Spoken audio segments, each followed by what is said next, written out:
하나님이 노아에게 이르시되 모든 혈육 있는 자의 포악함이 땅에 가득함으로 그 끝날이 내 앞에 이르렀으니 내가 그들을 땅과 함께 멸하리라. 너는 고페르 나무로 너를 위하여 방주를 만들되 그 안에 칸들을 막고 역청을 그 안팎에 칠하라. 네가 만들 방주는 이러하니 그 길이는 300규빗, 너비는 50규빗, 높이는 30규빗이라. 거기에 창을 내되 위에서부터 한 규빗에 내고 그 문은 옆으로 내고 상, 중, 하 3층으로 할지니라. 내가 홍수를 땅에 일으켜 무릇 생명의 기운이 있는 모든 육체를 천하에서 멸절하리니 땅에 있는 것들이 다 죽으리라.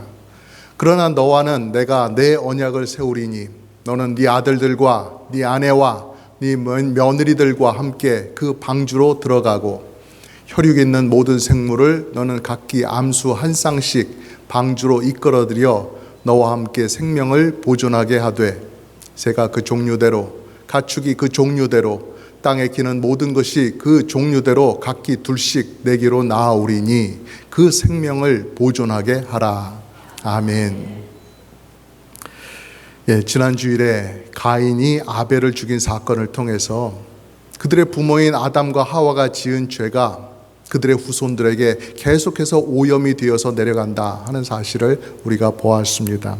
얼마나 처참한 죄의 결과인가 하는 것을 우리가 보았는데요. 하나님께서 참으로 설레는 마음으로 이 세상을 아름답게 창조하셨습니다. 하나님의 형상을 닮은 사람을 두었고 모든 것을 잘 만드신 다음에 그 모든 것을 보실 때에 너무나도 행복하셨다는 거예요. 그래서 창세기 1장 말씀해 보니까 하나님이 지으신 그 모든 것을 보시니 정말로 보시기에 심히 좋았더라 라고 그렇게 말씀을 하신다는 거죠. 근데 너무나 가슴 아픈 것은요, 그렇게 시작된 창세기가 이제 우리가 6장에 들어섰는데 벌써 이 세상은 더럽혀졌고 하나님께서는 손수 그 만드신 세상을 직접 쓸어 버리시려고 하신다는 것입니다. 아담과 하와 이후에 오랜 세월이 흘러서 후손들이 많이 생겨나고 이 세상에 번성하게 되었습니다. 여러 군데에 가득 차게 되었을 때였습니다. 원래대로라면 하나님의 형상대로 만드신 사람이 하나님의 대리자의 역할을 하면서 하나님의 뜻대로 이 세상 모든 것을 잘 관리하고 있어야 했겠지요. 하지만 하나님으로부터 끊어진 인간, 생명과 축복으로부터 단절된 그 인간의 모습은 어땠다라고 말씀합니까? 13절에 보니까 하나님이 노아에게 이르시되 모든 혈육 있는 자의 포악함이 땅에 가득함으로 그 끝날이 내 앞에 이르렀으니 내가 그들을 땅과 함께 멸하리라 하셨습니다. 하나님 보시기에 그렇게 좋고 아름다웠던 그 세상이 어떻게 변했어요? 포악함이 가득한 땅으로 변했다고 해요. 여기서 말하는 포악함, 영어로는 violence라고 하는데요. 어떤 의미냐? 폭력, 억압, 불법 이런 것들이 가득하다라는 말씀이지요. 여러분, 죄를 짓는 것에도 좀 종류가 다른 것이 있는 것 같아요. 혼자 조용히 주변에 영향을 별로 미치지 않고 자기 혼자 그렇게 죄를 짓는 그런 것도 있겠지요. 자기 마음속으로 누구를 그렇게 미워한다거나 꼴 보기 싫어 하고 미워하고 있는 것, 아니면 자기의 원수를 생각하면서 그놈 좀 어떻게 좀 되라, 꼬꾸라져라 하면서 저주하면서 고사를 지내는 것, 아니면 나라에서 정한 법을 슬그머니 안 지키는 그런 것도 있겠지요. 그 마음속에서 죄를 짓는 것입니다. 주변 사람들은 잘 몰라요. 근데 그와 반대로 겉으로 드러나고 다른 사람들에게 영향을 많이 미치는 그런 죄들도 있어요. 내가 가진 힘으로 내가 마음대로 살겠다는데, 내가 마음대로 하겠다는데 힘없는 너희들이 뭘 어떻게 하겠느냐라는 것처럼 사람들 다 보는 데서 폭력을 휘두르는 그런 사람들도 있지요. 약한 사람들 거 뺏어야 되겠다 하고 강도처럼 대낮에 없는 사람들 거 뺏어가는 그러한 일들도 비일비재하다는 것이요. 오늘 말씀에 나오는 포악함이란 바로 이런 것들을 말씀하고 있는 것이죠. 여기서 도대체 무슨 일이 벌어지고 있는 것인가? 잘 한번 살펴봐야 되겠다 해서 막 이렇게 들춰보고 찾아보고 조사하고 이렇게 해야 어쩌다 한 번씩 이런 죄가 여기 있구나 하고 알 수 있는 게 아니라는 것입니다. 마치 그 겨울철에 수도 계량기가 터져가지고 물이 콸콸콸콸 솟아 나와가지고 주변에 다 막 물웅덩이를 만드는 것처럼 막 산에 큰 불이 나가지고 불타는 막 연기도 나고 소리도 들리고 그 뜨거운 열 때문에 막 딴 데로 도망가야 되는 그런 큰 산불, 그런 것처럼 안 볼래 안 볼 수가 없고 모른 척 할래야 모른 척 할 수가 없는 그런 현저히 두드러지는 포악함, 그것이 그 당시 사회 곳곳에 보였다라는 것입니다. 우리가 지난주에 보았던 가인이 범죄할 때는 어땠습니까? 미워하는 동생을 내가 해쳐야 되겠다 했을 때 그를 아무도 없는 들판으로 조용히 데리고 나갔어요. 그리고 그 들판에서 아벨을 죽였던 거예요. 가인이 양심적으로 살인을 했다 그런 말씀을 드리는 게 아니고요. 그런 가인과 이 시대의 사람들을 비교해 보면 노아 시대의 사람들은 그런 것 안 가리고 버젓이 대낮에 다른 사람들이 있든 말든 손가락질을 받든 말든 자기가 원하는 대로 포악한 죄를 지으며 살았다라는 것입니다. 이게 상상할 수 없는 어느 먼 우주의 이야기가 아니라요. 오늘날에도 이런 일들이 얼마나 많이 생기고 있습니까? 비상식적이고 폐륜적인 그런 일들이 많이 일어나고 있지요. 자녀들이 부모를 해치는 경우가 없지 않나. 살인을 해도 아주 끔찍한 방법으로 살인을 하고요. 묻지마 폭행도 일어나고요. 그런 일들이 비일비재합니다. 그래서 뉴스에서 그것을 다루는데 다 다루지 못해요. 너무나 많기 때문에 다 다루지 못해요. 매일매일 같이 그런 일들이 뉴스에 나오죠. 우리 사회는 점점 그런 일들이 많아지고 그런 일들에 우리는 너무나 익숙해져 있다는 것입니다. 아담과 하와로 시작된 죄의 오염, 그것이 오랜 세월이 지나도 이 세상에 사람들이 많이 살게 된 그렇게 오랜 세월이 되었음에도 불구하고 변하지 않았다. 누그러들지 않았다. 바로 그 사실을 우리에게 뚜렷하게 알려주고 있는 것입니다. 안타까운 사실입니다. 세상 모든 사람들이 인종과 국적에 상관없이 한 혈통이다. 우리는 한 혈통이다라고 하는 그것을 어디에서 가장 분명하게 알 수 있습니까? 바로 우리 모두가 죄인들이라고 하는 사실에서 알 수 있게 되는 거예요. 아담과 하와 속에서 죄를 짓고 그 모든 죄를 우리가 함께 품고 있다라는 그 사실, 바로 그것이 우리는 한 형제 자매다, 한 부모의 후손이다라는 것을 가장 아이러니하게 드러내는 증거가 된다라는 것이죠. 여러분, 오늘 말씀을 보면은요, 그런 세상을 보시던 하나님께서 마침내 심판을 말씀하십니다. 그들은 심판을 면할 수가 없었어요. 이것이 하나님께서 홍수 심판을 내리시는 이유였지요. 죄가 넘치는 세상을 내가 쓸어 버리겠다. 오늘날 세상에서 노아의 홍수다 하면은 엉뚱한 데 관심을 두곤 합니다. 홍수가 정말 있었던 게 맞다? 홍수가 정말 있었던지 아니었던지 그것에 관심을 가집니다. 홍수가 있었다 할지라도 그것이 어느 한 지역에서의 홍수였는지, 아니면 이 세상 전체를 아우르는 그런 대규모 홍수였는지, 에베레스트 산과 같은 아주 높은 산도 잠겼을까? 만약에 잠겼다고 한다면 그렇게 많은 비가 어디서 왔을까? 하는 그런 것에 관심을 갖지요. 아니면 방주의 크기도 이야기거리가 됩니다. 방주는 아주 컸습니다. 길이가 135m, 폭이 22.5m, 그 높이가 13.5m. 야, 그 옛날에 노아의 가족이 그렇게 큰 배를 만들 수가 있었을까? 그런 기술과 재료를 감당할 수 있었을까? 그런 생각도 합니다. 그 안에 육상의 동물과 새들이 한 쌍씩 다 들어갈 수 있었을까? 홍수의 규모와 또 방주를 생각하면 정말 우리에게서는 궁금한 것들이 꼬리를 물고 계속해서 일어나지요. 하지만 이 노아의 홍수 부분에서 우리가 놓치지 말고 분명히 보아야 되는 핵심적인 포인트는 무엇이에요? 죄를 이겨내지 못하고 서로 경쟁하듯이 더 포악한 죄를 저지르며 살아가는 그 사람들, 맹수처럼 살아가는 그 인간들에게는 마침내 하나님의 심판이 주어진다는 그 사실이죠. 그러면 사람들은 죄가 얼마나 끔찍한 것인지 깨달아야 되지요. 그것이 인간을 얼마나 파괴하고 있는지를 우리는 알아야 되는 거예요. 그리고 오늘날도 우리는 그 옛날 노아의 시대 사람들과 별 다를 바 없이 살고 있다는 그 사실에 부끄러워할 수 있어야 되겠지요. 그리고 죄인들을 향한 하나님의 심판이 얼마나 두려운 것인지도 깨달아야 하는 것입니다. 하나님께서 말씀하시잖아요. 17절 말씀에 내가 홍수를 땅에 일으켜 무릇 생명의 기운이 있는 모든 육체를 천하에서 멸절하리니 땅에 있는 것들이 다 죽으리라 하셨단 말입니다. 그런데도 노아의 홍수를 생각하기를 옛날에 언젠가 한번 큰 비가 내려서 홍수가 났었대. 아니면 옛날에 큰 불이 나가지고 그 나라 안의 나무들을 싹 다 태웠다는구만. 알 수 없는 이유로 언젠가 그냥 한번 그런 일이 있었다 하는 식으로 우리는 노아의 홍수를 기억해서는 안 되는 것입니다.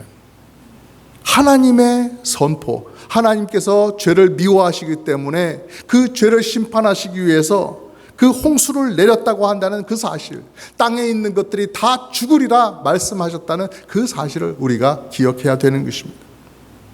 여러분 어떻게 생각하십니까? 죄인들을 심판하시는 하나님의 홍수가 한번 그렇게 내려졌다고 한다면 그것으로 전부일까요? 다시는 그런 일이 없을까요?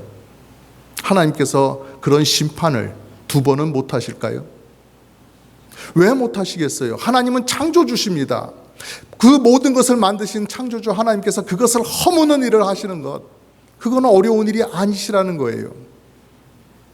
두 번도 할 수 있고, 세 번도 할 수 있고, 네 번도 할 수 있고, 여러 번 할 수 있는 것입니다. 아닌 게 아니라 이 세상에 마침내 끝날이 올 것이다 하면서 마지막 심판을 예고해 두셨어요. 그날이 우리 모두에게, 이 세상 모든 사람들에게 분명히 하루하루 점점 더 다가오고 있다는 것입니다. 그렇다면 여러분, 우리는 어떻게 살아야 됩니까? 오늘 맛있는 거 먹을까? 내일은 어떻게 예쁘게 입을까? 야, 하루하루가 너무나 지루하다. 이런 죄점 짓는 거 당연한 것 아니야? 만사가 귀찮다. 저 사람 꼴 보기 싫다. 이런 것들로 우리의 속에 가득 채울 수는 없는 일 아니겠습니까? 하나님의 심판이 점점점 다가오고 있고 내가 하나님 앞에 서야 된다는 그 사실을 생각하는 성도가 이렇게 살 수는 없는 것 아니겠어요? 그 심판의 날이 올 것을 알고 하나님 앞에 설 준비를 하면서 살아가야 되는 것입니다. 그래서 죄 앞에 맥없이 쓰러지지 말고 그 죄와 맞붙어 힘있게 싸울 줄 아는 성도가 되어야 되는 것입니다. 세상 사람들은 묻습니다. 왜 크리스찬들은 그렇게 애를 써서 거룩하게 살려고 하는가? 왜 그렇게 발버둥 치는가? 그럴 때 하나님께서 죄를 미워하시기 때문에, 하나님께서는 죄인들을 심판하시는 분이시기 때문에, 그 죄를 용납하지 않으실 것이기 때문에 심판의 날을 정하셨고 그 날이 우리에게 다가오고 있다 분명하게 알려주실 수 있기를 간절히 바랍니다. 에덴 동산에서 쫓겨난 사람들이 정신을 차리지 못하고 계속해서 죄를 짓고 살아갈 때에 하나님께서 그들을 다 쓸어버리는 홍수의 심판을 말씀하셨고 그대로 이루셨다 하는 그 사실, 그것은 모든 인류에게 절망적인 소식이 될 수밖에 없습니다. 왜냐하면 어느 시대의 사람이든지 어느 곳에 있는 사람이든지 우리는 노아의 시대 사람들하고는 달라, 우리는 그렇게 되지 않을 거야 라고 말할 수 있는 사람들이 있습니까? 하나도 없습니다. 홍수가 아닌 다른 수단에 의해서라도 노아의 시대의 사람들과 마찬가지로 그렇게 하나님의 심판을 당해야 되는 그런 모습으로 살아가고 있는 오늘날의 사람들이라는 것이죠. 그런데 여러분, 너무나 감사한 것은 그런 캄캄한 동굴 속을 하염없이 걸어가고 있는 그런 사람들에게 하나님께서 한 줄기 빛을 쫙 하고 비춰주셨다는 거예요. 그것이 오늘 18절, 20절 말씀에 나오고 있습니다. 소망을 가질 수 있는 이유에 대해서 말씀해 주고 계시는 거예요. 그러나 너와는 내가 내 언약을 세우리니 너는 네 아들들과 네 아내와 네 며느리들과 함께 그 방주로 들어가고 새가 그 종류대로, 가축이 그 종류대로, 땅에 기는 모든 것이 그 종류대로 각기 둘씩 내게로 나아오리니 그 생명을 보존하게 하라 말씀하셨습니다. 여러분, 이것이 하나님께서 내시는 구원의 길이에요. 죽음의 큰 물이 덮을 때에 그 사이로 살 수 있는 길을 열어주시는 것이죠. 그 범람하는 홍수 속에서도 죽지 말라고, 너는 생명을 건지라고 하나님께서 방주를 만들라고 하셨어요. 동물들, 새들 한 쌍씩 그 안으로 들어가고 너와 너의 가족들도 그 안으로 들어가서 살라고 말씀을 하셨어요. 여러분, 한국어로 방주라고 하면 그것이 무슨 뜻입니까? 이렇게 방처럼 생긴 배를 말하고 있는 것이죠. 저 북쪽에 먼 곳에 어디 가면 이렇게 노아의 방주를 이렇게 상상으로 해서 이렇게 생겼을 것이다. 그러나 크기는 거의 같게 만든 방주가 있다고 해요. 방주라고 하는 것은 어디를 항해해서 가는 것이 아니에요. 잘 물살을 헤치고 나가도록 앞쪽은 뾰족하게 만들고 배는 길다랗게 만들고 그런 목적으로 하는 게 아니죠. 그 안에 동물들과 사람을 실어서 그냥 안전하게 그 안에서 살 수 있게만 하는 그런 배지요. 물에 띄우기 위한 그런 모양으로 만든 배예요. 그래서 히브리어로 상자나 보관함을 뜻하는 그러한 단어, 그것이 바로 오늘 방주를 가리키는 단어로 사용이 되었다라는 것이에요. 그러면 여러분, 여기서 떠오르는 장면이 있지요. 이런 상자, 바구니 이런 것들을 생각하면 이것이 또 성경 어디에서 나오고 있죠? 그렇습니다. 이집트의 바로가 이스라엘 백성들을 억누르기 위해서, 그들의 번성함을 막기 위해서 남자아이가 태어나거든 다 죽여라, 다 강물에 버려라, 그렇게 했을 때 모세의 부모가 아기를 숨기고 기르고 하다가 결국은 어쩔 수 없이 그 아기 모세를 강물에 버려야 되는 그런 날이 왔습니다. 그럴 때 그냥 버리는 것이 아니라 갈대로 만든 상자에다가, 바구니에다가 모세를 집어넣어서 강물에 띄워 보내지요. 그 갈대로 만들었던 바구니, 그 상자, 그것이 오늘날 이 방주와 같은 단어예요. 물론 사이즈는 엄청나게 차이가 났겠죠. 그러나 그 안에 담긴 사람을 보호하기 위한 용도다 하는 것은 똑같습니다. 저렇게 큰 배가 노아의 시대에는 정말로 이 세계에서 최대의 크기다라고 할 만했을 것입니다. 그러나 하나님 보시기에는 노아의 가족과 동물들이 실린 저 방주나 아니면 아기 모세가 담겨있는 그 작은 바구니나 할 것 없이 반드시 그 안에 있는 사람을, 그 안에 있는 생명을 구원해야 된다고 하는 구원의 상자인 것은 똑같아 보였을 것입니다. 여러분, 오늘 성경이 말씀하는 그 핵심 포인트는 무엇입니까? 이 방주의 크기나 재료, 거기에 쓰인 나무, 방주를 어떤 모양으로 지었는가, 방주가 얼마나 튼튼하게 지어져서 홍수를 견뎠을까 하는 이런 호기심의 문제를 넘어서서 정말로 누구든지 그 방주 안에 들어가면 살 수가 있었던가, 바로 그것이 가장 중요한 문제라는 것입니다. 하나님께서 홍수 심판 속에 가장 중요한 살 길을 하나 내셨는데 그것이 방주라는 거예요. 그리고 노아에게 방주 안에 타고 있는 그 모든 동물과 너의 가족들은 내가 살려주겠다라고 하는 생명의 언약을 베풀어 주셨죠. 여러분, 하나님께서 은혜로 베풀어 주시는 이 구원, 이것만이 유일한 소망입니다. 노아가 하나님 앞에 뭘 잘해서 이 생명을 보존하고 얻었던 것이 아니에요. 오늘 말씀 바로 앞에 보면은요, 노아는 의인이요 당대의 완전한 자라고 그렇게 소개를 하고 있습니다. 좋지요. 의인이고 완전한 자다. 그러나 정말로 완전하고 의로우신 하나님 앞에서 노아가 의로우면, 완전하면 얼마나 의롭고 완전했겠어요. 그저 하나님께서 그를 의롭고 완전하다고 인정해 주신 것뿐 아니겠어요?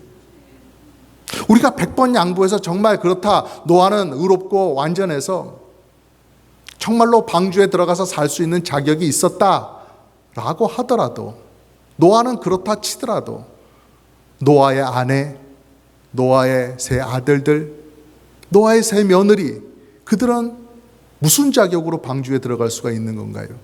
그들도 노아처럼 의롭고 완전했나요? 가족이라서 패밀리 패스를 받은 것 아니에요? 하나님의 은혜입니다.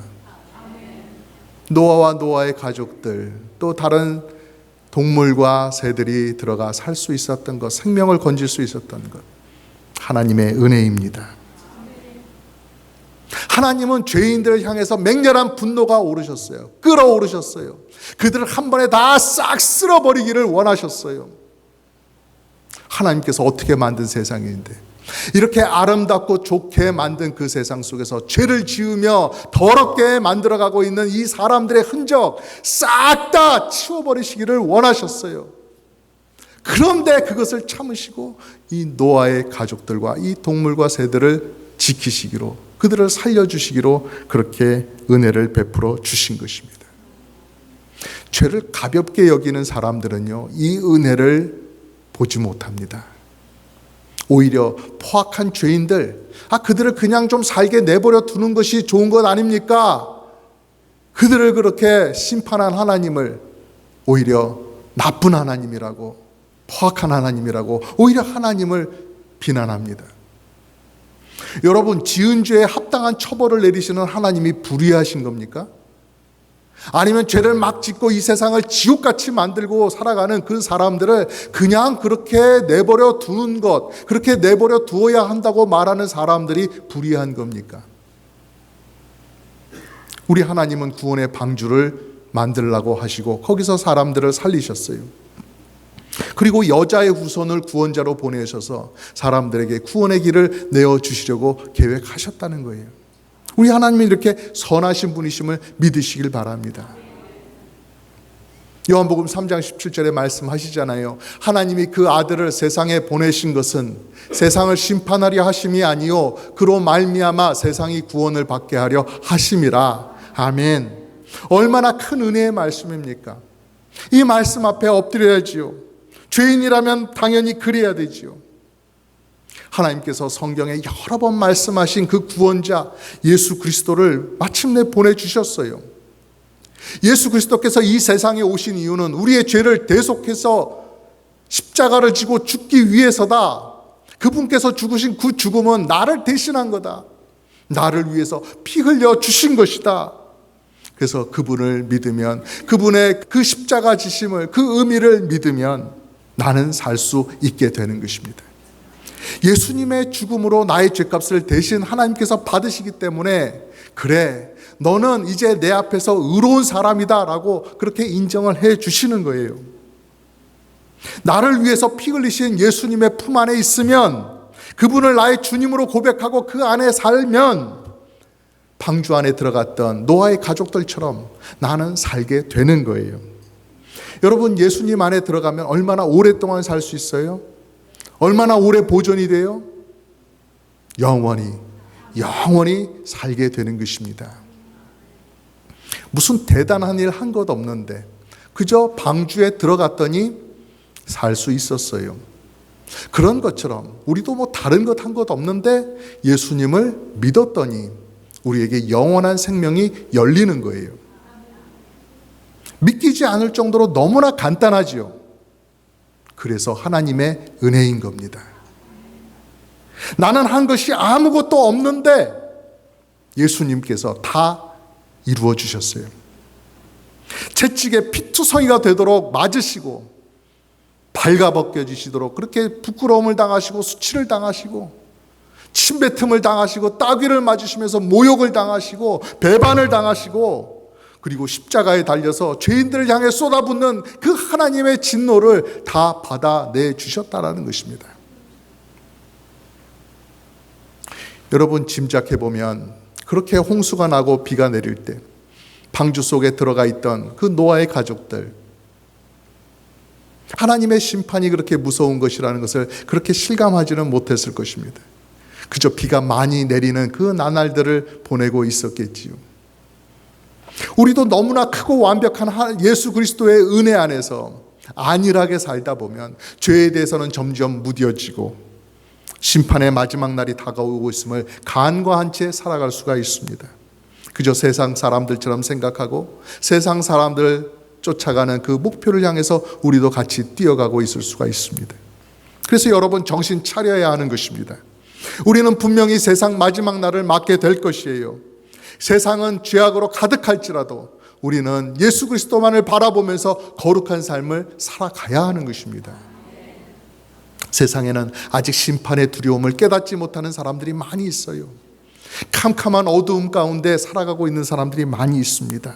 그 사람들에게 예수님만이 구원자라고 우리가 알려주어야 되는 것입니다. 노아에게는 방주를 만들라고 하나님께서 말씀하셨던 것처럼, 그 사명을 맡겨주셨던 것처럼 우리에게는 복음을 전하라는 사명을 맡겨주셨습니다.